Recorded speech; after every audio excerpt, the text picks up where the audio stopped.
And so, yan. Start na tayo. So, number 66, Jesus sends the 12 across the lake. So, pagkatapos nagpakain, pinauna niya actually. Kasi doon naman yung susunod. Pinauna niya. So, after this debriefing, ito mababasa sa Matthew 14:20-23, Mark 6:45-56, and John chapter 6, verse 15-21. So, after this debriefing, and the miracle, Jesus will send them once again across the lake in order to continue their work. O, hayo kayo, mauna na kayo doon. Okay? So, it is at this occasion that Jesus came to them while walking upon the water, and Peter requested that he too can come to him. So, note that they had themselves performed miracles. So Peter was primed to push the edge of this newly given power by asking to do yet another miraculous thing. He learned that all is possible. Ito ang isa sa pinaka-imposible mangyari, ang lumakas sa tubig na wala nang susunod na makikita pang nakagawa simula nung ginawa ni Pedro at ni Jesus ang miracle na ito. Okay pa nga yung kay Moses nahati yung tubig. Miracle din yun. Pero mas matindi to, nilakaran ng tubig. So sometimes, akala natin yung mga hindrance ay dapat pagdaanan mo, kailangang magkaroon ng isang matinding himala ng departing. Ay, kapag hindi mangyari ang departing, lakaran mo na, apakapakan mo na lang yung mga pagsubok at problema. May problema ni Moses yung nakaharang na dagat. Kayang hatiin ni Lord. Paano kung hindi mo na mahati? Lakaran mo sa magitan ng iyong pananampalataya. So, si Pedro, hindi lang nag-surfing pa sa mga wave yan. Tingnan niyo. Mas malaking wave pag surfer ka, mas masaya. Ang mga Kristiyano, pag mas malaking pagsubok, mas malaking blessing din ang bibigay ni Lord. Kaya dapat mas masaya tayo dyan. Amen ba? Huwag ka nang malungkot. Just praise the Lord. Yun nga ang kanta ng mga bata Huwag ka nang malungkot. So, just praise the Lord.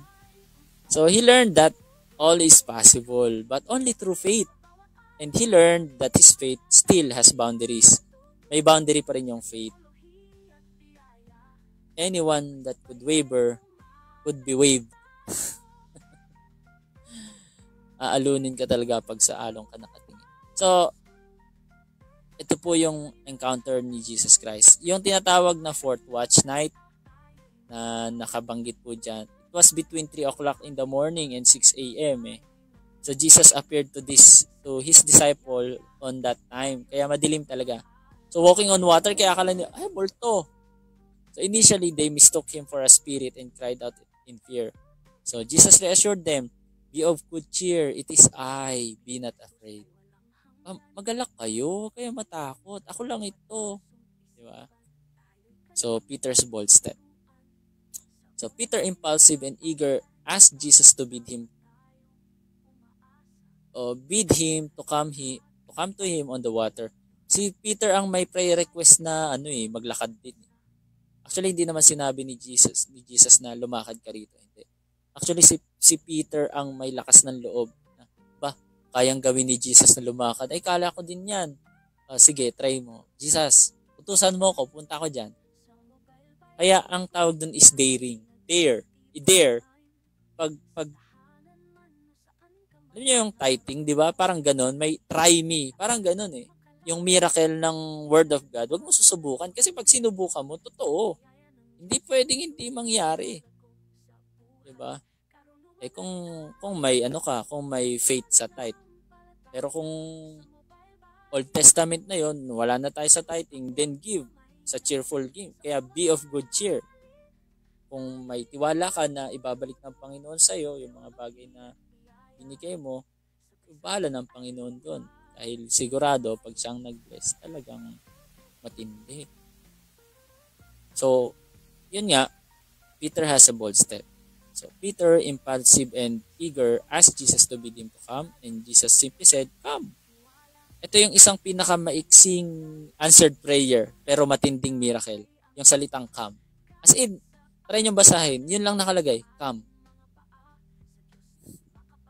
That was the shortest invitation and challenge, and at the same time, answered prayer that made one-time event miracle kay Peter na nababasa natin sa Bible. So, ganun din katindi. Kamusta? May invitation sa iyo si Lord. Come, gawin mo. Yung mga challenge ni Lord sa atin, gawin lang natin yan. Kaya kung merong inihipo ni Lord dyan, magbigay ka kay pastor ng ganito. May project tayo sa church, bigay mo. Lord, ikaw magsabi na ibibigay ko. Ngayong nakarinig siya ng, sige, ibigay mo yung 10,000.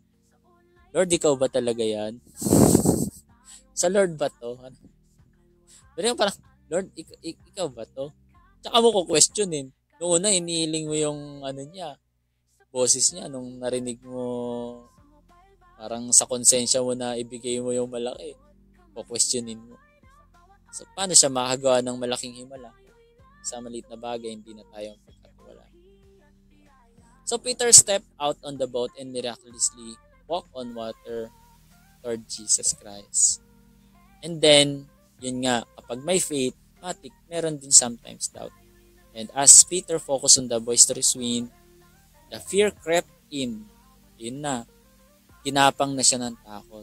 And he began to seek. Actually, ang takot, kung hindi yan bigla, kaunti-unti. And he cried out, Lord, save me. Ito rin ang shortest prayer na matinding kasagutan. Lord, save me. Try nyo maghanap ng pinakamaiksing prayer. Ito yung isa sa maiksi. Lord, save me. And then, kahit na, alam nyo matindi dito, yung salitang save, pangalan din ng Panginoon. Savior or save means Yeshua o Joshua. Yung salitang Hosea, Joshua at saka Yeshua, ang root word niyan ay save. Kaya sa pangalan pa lang, Lord Jesus, diba? Lord Jesus ko, Lord save me. Kaya sa salitang Yeshua o Yahushua ay makapangyarihan. So Jesus immediately reached out, caught Peter, and chided him for his doubt. Mabilis na nag-respond si Lord. So the wind ceases. Once back in the boat, the wind ceased. The disciple worshiped Jesus.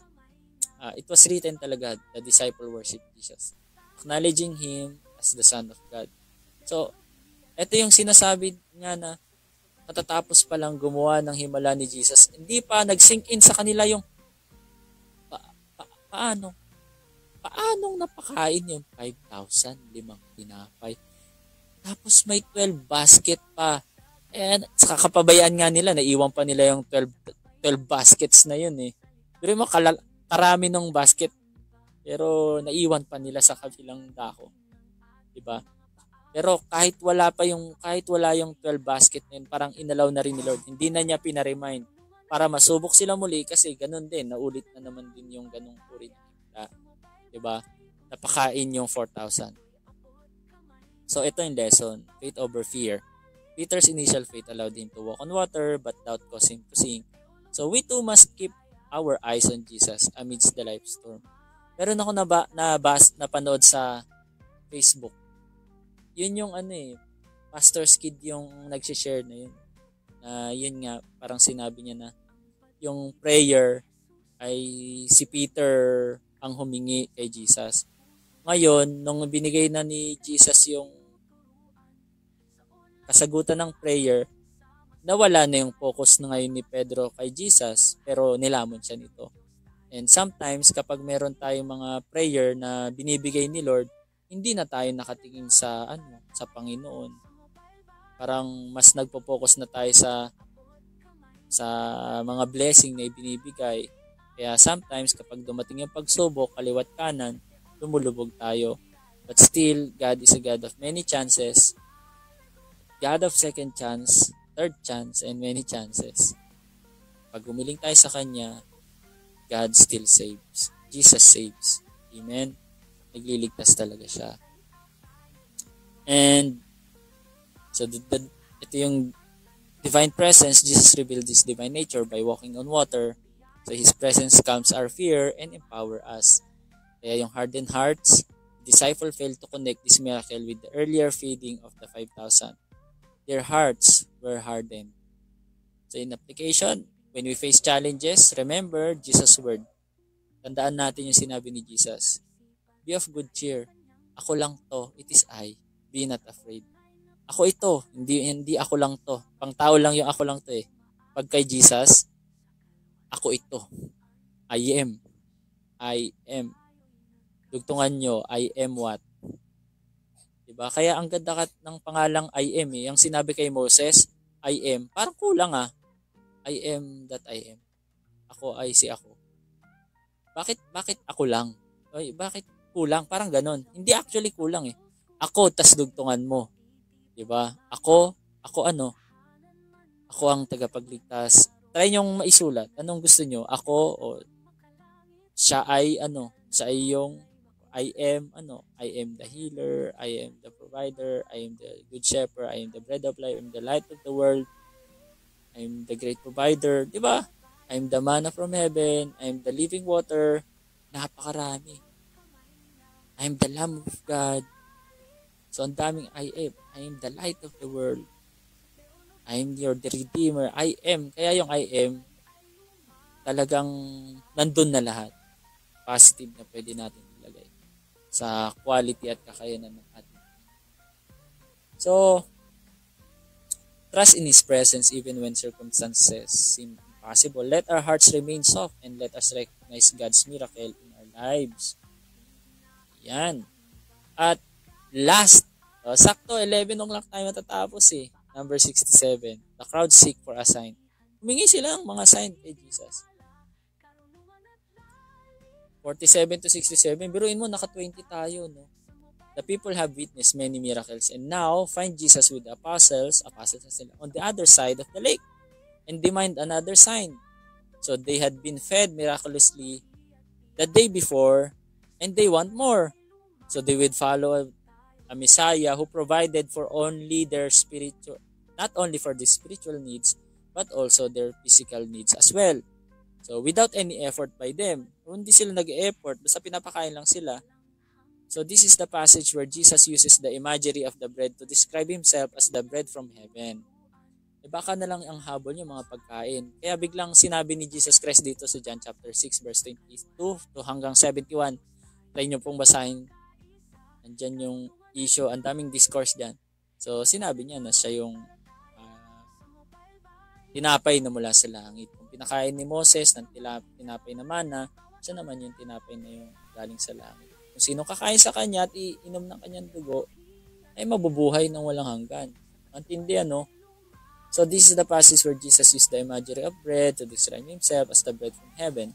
He also alludes to the communion which He will institute in the future. Yung drinking ng blood at saka eating ng flesh ay through the Holy Communion. Yun yung ginawa niya.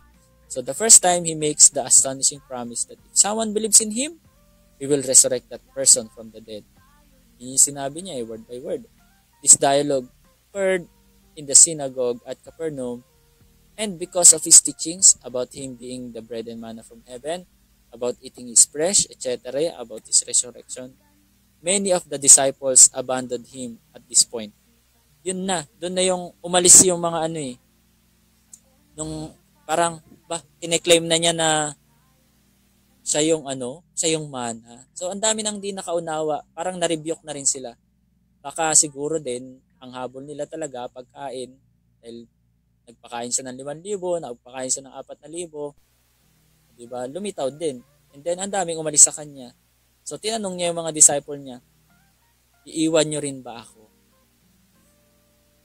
Aalis din ba kayo?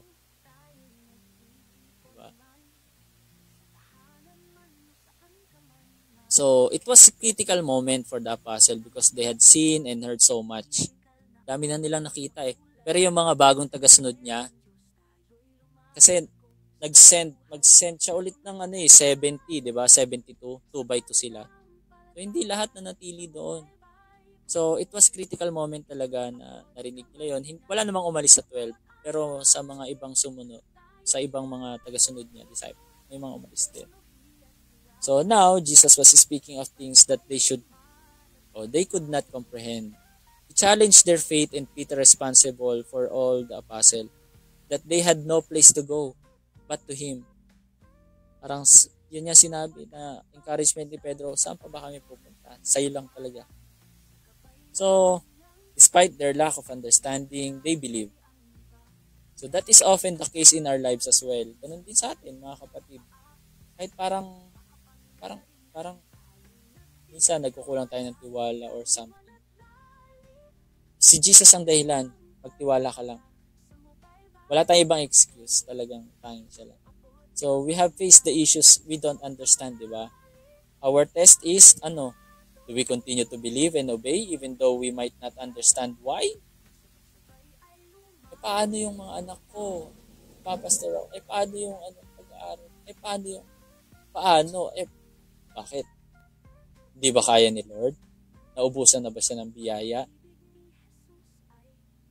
So that is what we call walking by faith.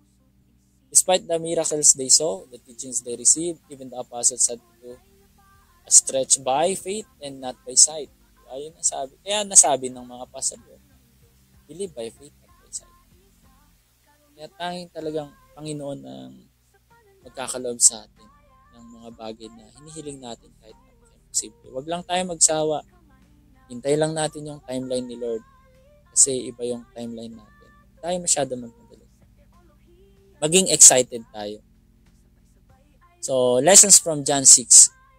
Yung mga tao na they seek a sign. Una, spiritual hunger versus physical hunger.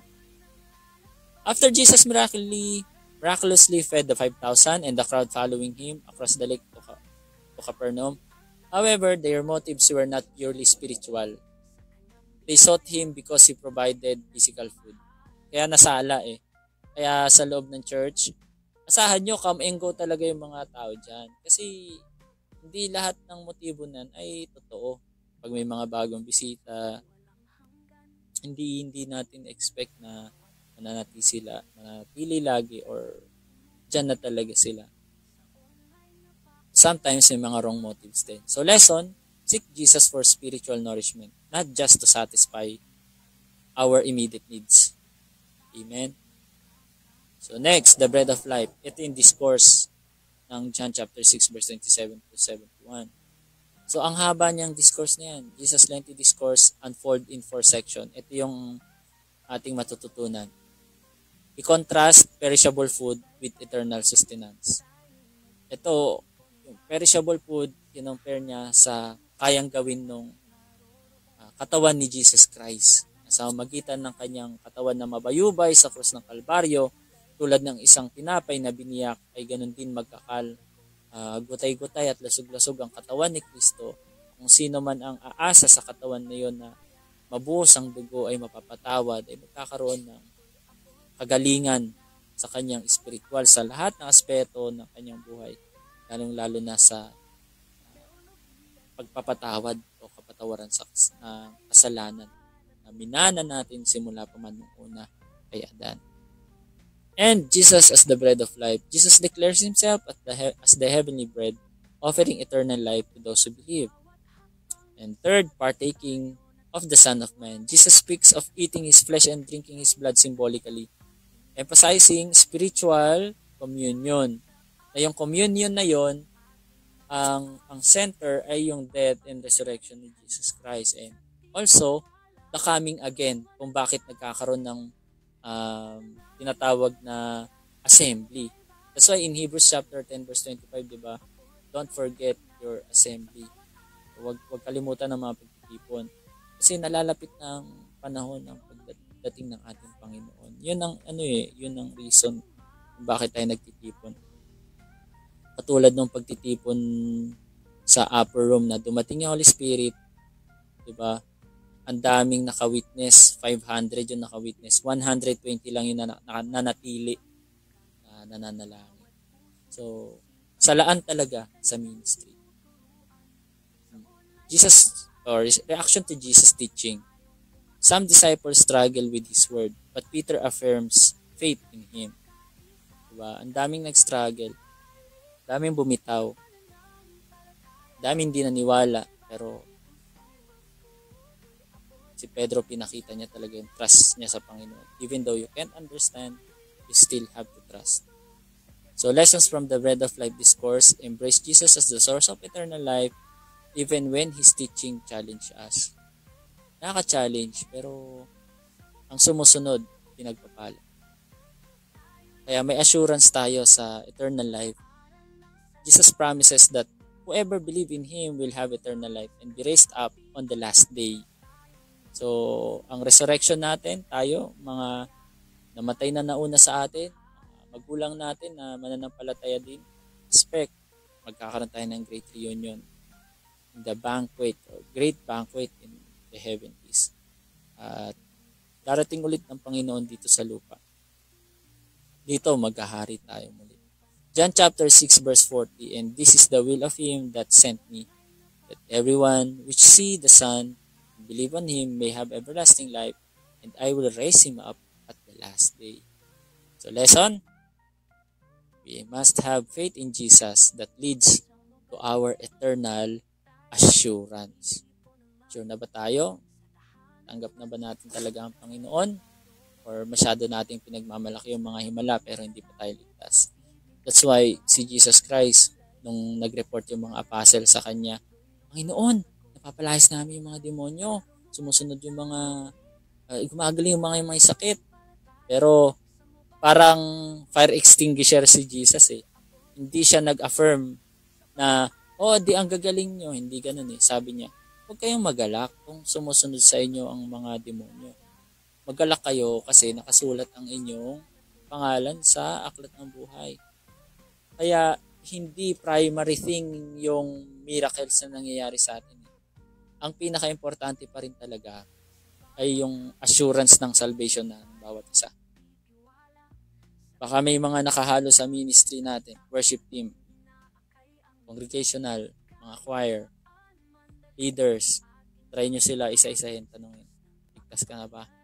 Paano mong nakasigurado? Pag hindi biblical sagot nila, ay delikado. I-assure natin. Balikan nyo yung pinaka-basic. Yung salvation na grounded by the will of God. Hindi salvation dahil sa blessings na tinatanggap nila, dahil na-answer prayer nila. Hindi. Word of God, ang truth ang base ng salvation, number one, is because it is written. Hindi it is because I feel Him or it is because God bless me. Diba? So, yan. Maraming salamat po. Kaya tayo mga kapatid, huwag nating gamiting basihan yung success natin sa ministry.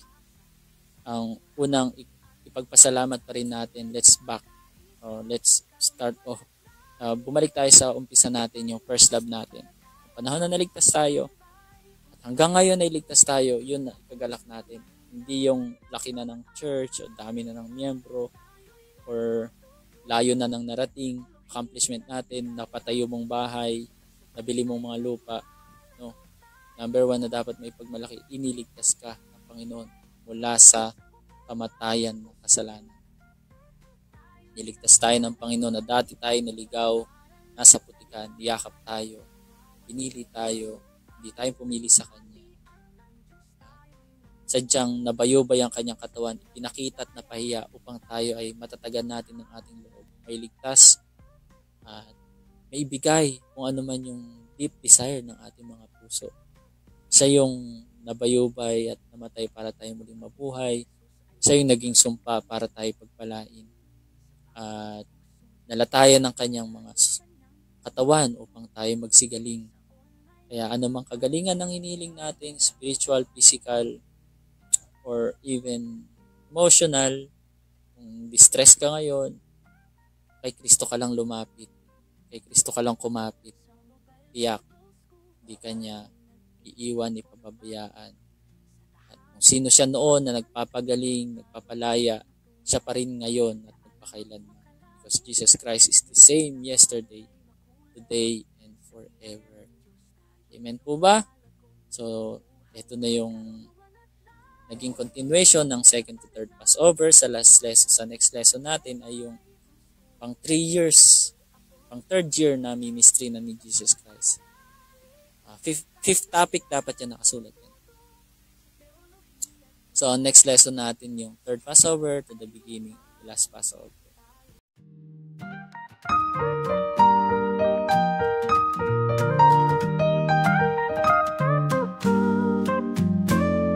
Sa Mobile Bible School, tayo'y nagtitipon online. Sa tahanan man o saan ka man, naroroong tunay kaalamang makalangit at biblikal na aral ay makulay. Sa biyaya ng Diyos tayo'y lumalago sa buhay, karunungan at lalim sa pananampalataya. Sa Mobile Bible School, ito'y abot kamay na.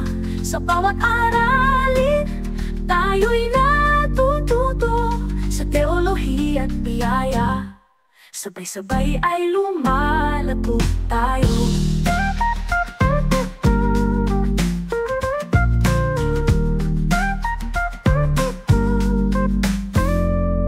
Sa bawat hakbang, sa Diyos tayo nagtitiwala.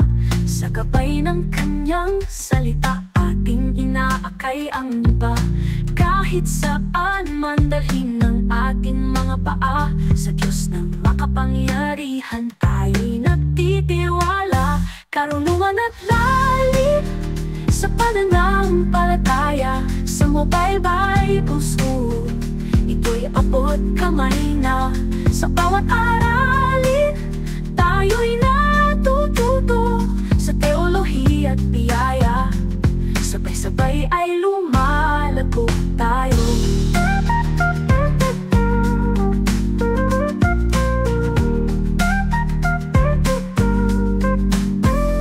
Ang pag-ibig ni Jesus ay walang hanggan.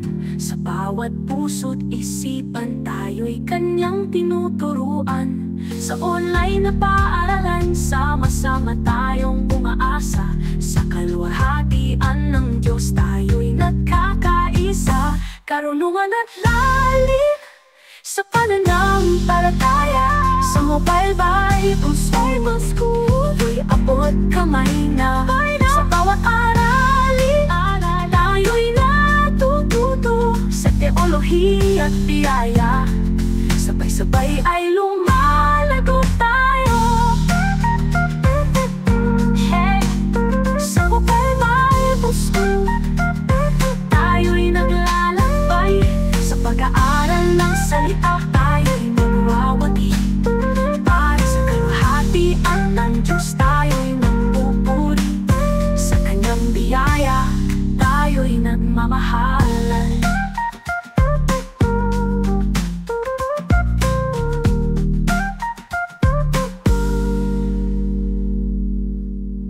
Pag-ibig ni Jesus ay walang hanggan. Sa bawat puso't isipan, tayo'y Kanyang tinuturuan. Sa online na paaralan, sama-sama tayong umaasa. Sa kaluwalhatian ng Diyos, tayo'y nagkakaisa.